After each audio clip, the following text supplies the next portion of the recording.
Okay, we're here in the state of Florida versus Nicholas Cruz. This case number is 18-14129. We're here for any pending motions that both sides are ready to proceed on. I received two motions, I think yesterday.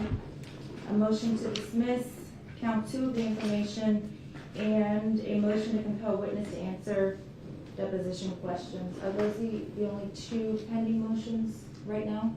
Yes, Judge. Good morning, Your Honor. Good morning.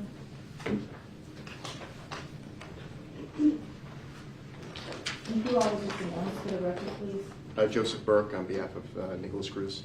James Rubin on behalf of Nicholas Cruz. Maria Schneider on behalf of the state of Florida. Okay, so which one do you want to start with? Do you want to start with D9, which is the motion to compel answers to deposition questions? Yes. Do you have anything to add to your written motion? I don't really, Judge. I just, well, first of all, I wanted to point out I think there's an error in my motion. I tried to refer to each of the questions by number, and I think I referred to 2 of them as questions number 5. I just read the substance of it. I wasn't paying attention to the numbers, but I see what you're saying. Okay, yeah, just, so if the second question number 5 should be question number 6. If you're drafting an order referring to each of the questions individually, We'll question just by move question, everything down one. that'd be fine, No Judge. problem. State, do you want to be heard? Yes, I do, Your Honor. Your Honor, I think that it's pretty clear that the defense is allowed to ask if a prosecution witness has pending charges. However, these questions that they were asking, first of all, are hearsay. You know, they're asking, is it true that somebody else said? So it's an improper question in that sense. Secondly, it goes to the details of the offense, and that is where the state believes that they cannot get into. There's a whole series of cases, Your Honor. I mean, I can make the argument basically goes back to Pantoja versus State, which is located at 59 Southern 3rd, 1092. And the Pantoja case basically talks about the fact that, yes, they can get into the fact that there is, that there are charges pending. But charges pending being the operative issue, and of course it's because it goes to bias or motive or reason to color their testimony, not because it's a prior conviction, not because of any kind of reputation or anything like that, but specifically as to bias. Just to take you to the bottom line is, our position is that the proper inquiry includes the nature of the charges, the potential penalty, and any and all promises, expectations, agreements, etc., as to the disposition of the charges. And to that, I would cite Livingston versus State, which basically talks about the fact that just the fact that there are charges pending, that kind of public information is the area of inquiry that is allowed. That type of area of inquiry does not impede on an individual's right, Fifth Amendment rights, and that's why that's allowed, but nothing beyond that. I'm looking for the Livingston case so that I can give you copies. And I didn't bring it, but I will supplement the record because I've got that. No problem.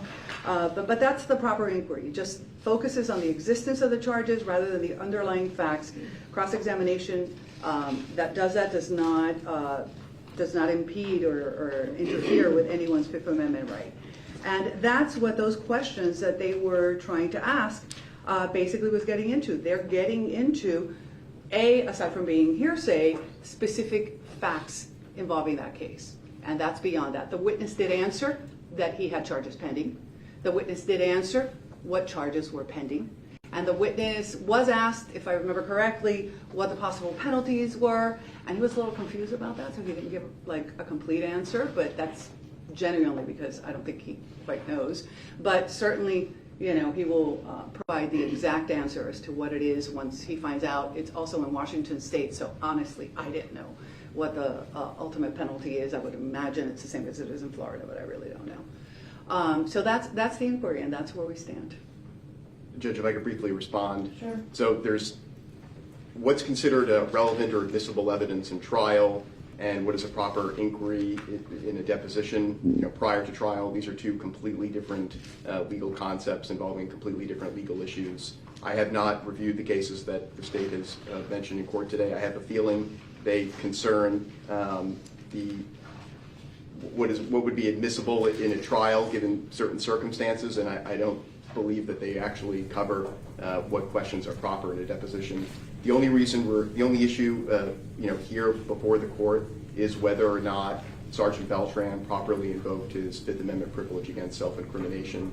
It is not whether the questions call for hearsay or whether they're relevant or not, because the only justification Sergeant Beltran gave in refusing to answer the questions during his deposition is that he feared self-incrimination, and it's abundantly clear that the fear of self-incrimination is just not realistic. What Your Honor has to do here today is just individually, question by question, decide whether Sergeant Beltran properly invoked his privilege against self-incrimination. That privilege, Judge, that it has to do, in order to invoke it, it has to be a substantial and a real threat of incrimination. It can't be something that's trifling or imaginary. There has to be, in other words, a realistic possibility that the answer to the question itself could be used to convict Sergeant Beltran of a criminal offense. None of the questions that I asked could be used against Sergeant Beltran to convict him of a criminal offense. And basically what that means is, Judge, Your Honor has to grant this motion because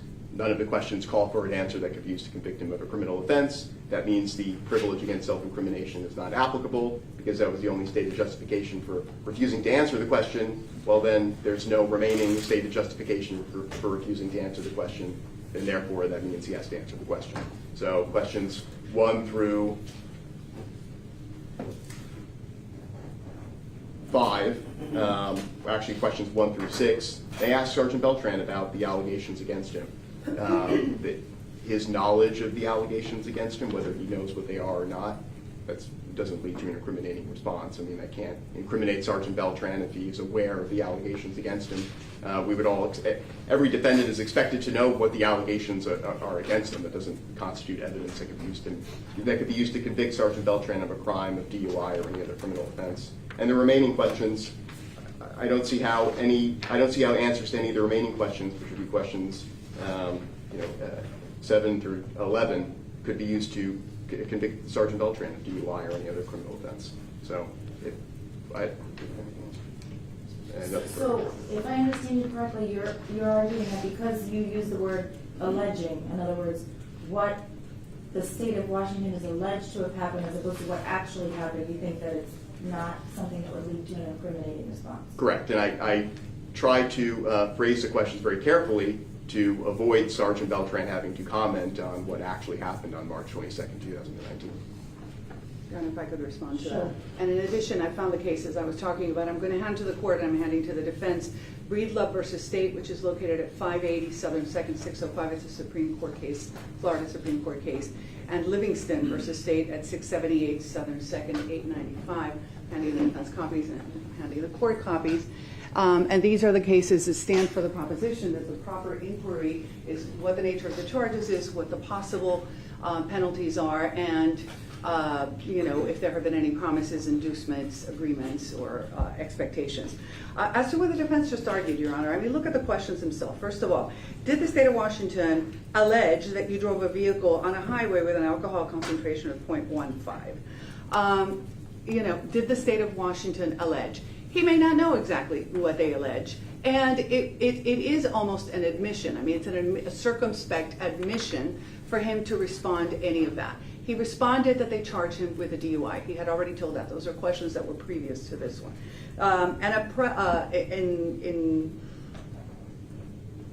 It is also irrelevant what the state of Washington is saying. The bottom line is it's the inquiry here, as the case law states, it's just whether the witness has a motive or a bias that would influence their testimony. So there's no reason to ask what the state of Washington is alleging. The second one is kind of the same thing. State of Washington alleging you drove a vehicle on the highway, it's the same one.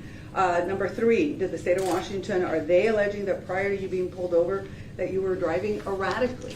You know, all of those potentially are circumspect questions that could, bring out incriminating statements by this officer, and they are irrelevant. They are prohibited by case law. The ultimate goal of a deposition is to develop information that could be brought before the jury. This is not information clearly that can be brought before the jury, so there's no legitimate reason. All the rest of them are pretty much the same thing. They're getting into specifics. He answered what the inquiry that is allowed is about. He answered that he was, he did have charges pending, what they were, and again, the potential penalties, he wasn't 100% sure about what they were, but other than that, Judge, nothing else is relevant. And if it's not relevant, then it's not subject to proper questioning under deposition. If I could just briefly respond, Judge. Okay. There's been no motion for protective order filed by the state or the witness, or a motion to terminate or limit examination pursuant to Florida Rule Civil Procedure 1.310, subsection D.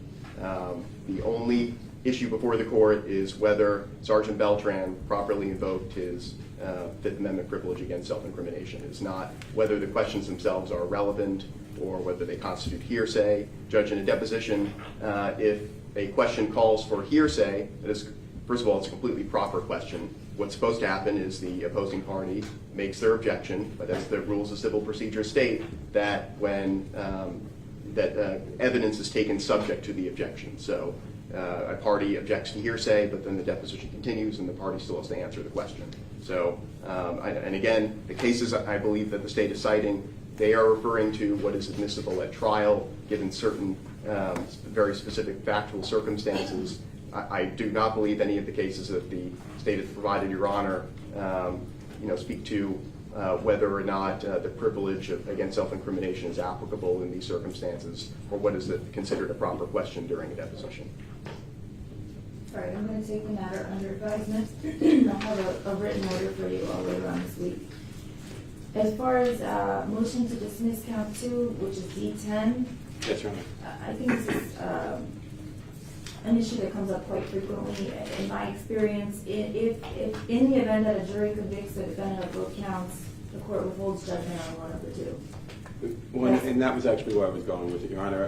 First, we were moving to dismiss it pre-trial because of the possible double jeopardy ramifications. In the event the court doesn't dismiss it pre-trial, I wanted to see if the court was also in agreement that it would have been subsumed into count 1. I think that, I'm assuming the state is in agreement with that also. No, I'm not in agreement with that. Okay. I'm not in agreement with that, Your Honor, and I have a series of cases that talk about the fact that, yes, when there is one act, not one episode necessarily, but one act that leads that supports 2 charges, then yes, I think the proper remedy would be that upon conviction, the individual could only be convicted and punished for 1. But that's not what we have here, Your Honor. We don't have one act. It might be the defense's theory of the case that there's only one act, but that's certainly not the state's theory of the case. I have a video that will be introduced into evidence, I expect to be introduced into evidence, that clearly shows that there is more than one act. The defendant lunges at the sergeant, he hits the sergeant, he pulls the sergeant, throws him onto the floor, and then eventually, during the struggle, attempts to remove a taser that was strapped onto the sergeant's side, and he attempts to either strike as a blunt object the sergeant with that taser, or actually tase him, and then they separate, and the defendant continues again to punch the detective. So we have, or the sergeant, I keep calling him a detective, excuse me. Those are separate acts. They are one incident, but they are separate actions. It's kind of like, in a rape case, let's say. Someone attempts to penetrate someone anally, we charge attempted sexual battery. They actually, penetrate someone vaginally, we charge the actual sexual battery. 2 counts. Same incident, but there are different actions. So Our position is that they're arguing something different from what we're arguing. I was gonna say, I think we're on two different issues here. Yeah. If I'm not mistaken. I think you were assuming that they were alleging the same act on the same acts with count 1 and count 2. Frankly, Judge, that they are. Whether they Yep. admit they are or they don't, they are. Under the Russo case, which I do cite in the motion, 804 Southern 2nd 419, it's a Florida 4th DCA case from 2001. The analysis in determining whether the offenses arise from the same criminal episode requires consideration of 3 factors, Judge. Factor 1 is whether you have separate victims involved. In this case, we have the one victim alleged. We have Mr. Beltran. 2, whether the crimes occurred in separate locations. Everything in this case essentially did occur within the day room of the Broward County Jail. It occurred in the same spot, really all within 5 feet of each other on the floor, and whether there was some type of temporal break in the incidents. From the time that this incident is alleged to have begun, with what I believe was referred to as the charge, until the time that Mr. Cruz was put back into custody in the cell, is a single continuing series. It is a single incident. It takes place at the same time, at the same location, with the same alleged victim, with absolutely no break in time. It's a continuing, non-stop event. Your Honor, I have a case not to the contrary. I have a case that I think is appropriate just because we can distinguish it. It's Garza versus State. It's a 2nd DCA. It's located at 518 Southern 2nd 978. And then I'm going to be arguing Whidden versus State, 539 Southern 2nd 586. I'm handing copies to the court and to the defense. In the Garza case, Your Honor, a police officer is stabbed in the back. Stabbed in the back. One stab wound, one act. And of course they charged the defendant with both aggravated battery and battery on a law enforcement officer. And the court there said, well, you can only be convicted and, as you were saying previously, and punished for one act. But that was the whole point. It was one act. If you look at Whidden versus State, the defendant was found guilty of separate offenses, aggravated battery and battery on a law enforcement officer. And this was one course of events, but there were more than one incident. Here it was a defendant who was being arrested for a DUI, and he kind of lost it, and he attacked the officer, and he repeatedly stomped on the officer's leg until it broke the victim's fibula and tibia. And later he managed to break free, and he dives on the officer again. This time there was a less severe attack. He tried to gouge the officer's eyes out. And the court said, that's proper. You have an aggravated battery for breaking the guy's leg, and then you have a battery Leo for lunging at the officer. That's almost exactly what we have here.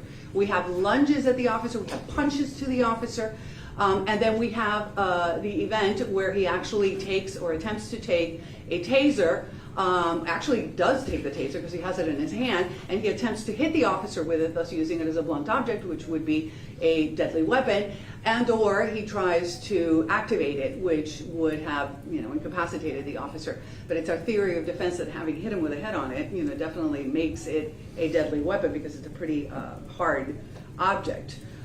So two different actions, same course of events. What counsel was saying is appropriate, but it's not the only inquiry that the court needs to make. I think this is something that I have to hear the testimony of trial. Do you all disagree with that? I mean, unless we have a whole trial. Then, Your Honor, here would be the question. Hypothetically, if Mr. Cruz were to decide today that he's going to plead today, and I'm not saying that he is, but if we were going to say that he was going to plead today, could the court sentence him on both? Under the information, I believe it's completely subsumed within the first. And if you look at the jury instructions for the aggravated battery, you'll see that it is a count 1 mandatory lesser. But there are different acts, Your Honor. In one of the counts, in the count that involves the attempted aggravated battery, we charge specifically that there's the use of a deadly weapon. In the battery count, we don't.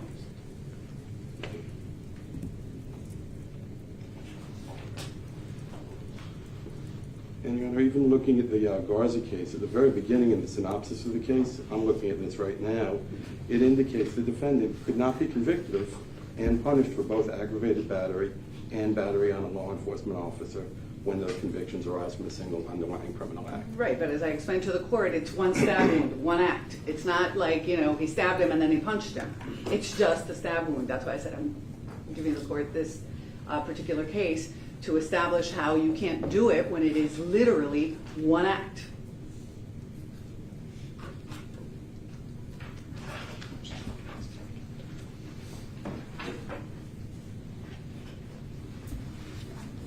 All right, I need to read these cases that were provided. I thought this was going to be an easy issue. I guess it's not as easy as I anticipated. Although either way, Your Honor, it's our position that you would not grant this motion. It's our position that, even if they were correct, both counts could go to the jury, and then, we would discuss whether the evidence established that they were separate acts or not, and you would make that decision whether you could convict him and punish him for both acts or not. So either way, even based on, if their argument held true, you would deny the motion. You mean at this point? Correct. And our subsequent argument then is, this is a completely different acts. These are different acts in one series of events. I'll give them that, and I'll give them that it was one victim, but they are separate and distinct acts. And Your Honor, if you look at the information that's filed in the case, the only difference between the two, count one and count two, is the use of the blunt object. Correct. That is the only difference between the two. Otherwise, it's completely subsumed. The Russo case talks about, which is a fourth DCA case, talks about what's required in order for it to be the same episode, and it's our contention that this is the same episode. And this is, in fact, something that we would need to know in order to properly advise Mr. Cruz in terms of whether or not we are going to take the case to trial or to plead, and what he can expect as a sentence in the event we were to lose a trial.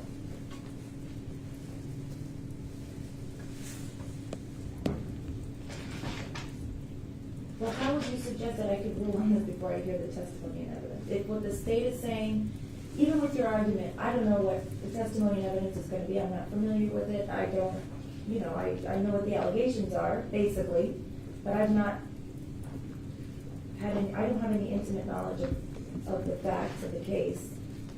So if they're saying, even with the case that you argue and the questions and the inquiry that I need to make about whether or not, that was in the Whitman case, right? Yes, the Whitman case. Did I give you the Whitman case? Because I have an extra copy here. Did I give you the Whitman case? I still made an extra copy. Your Honor, here would be the corollary to that question.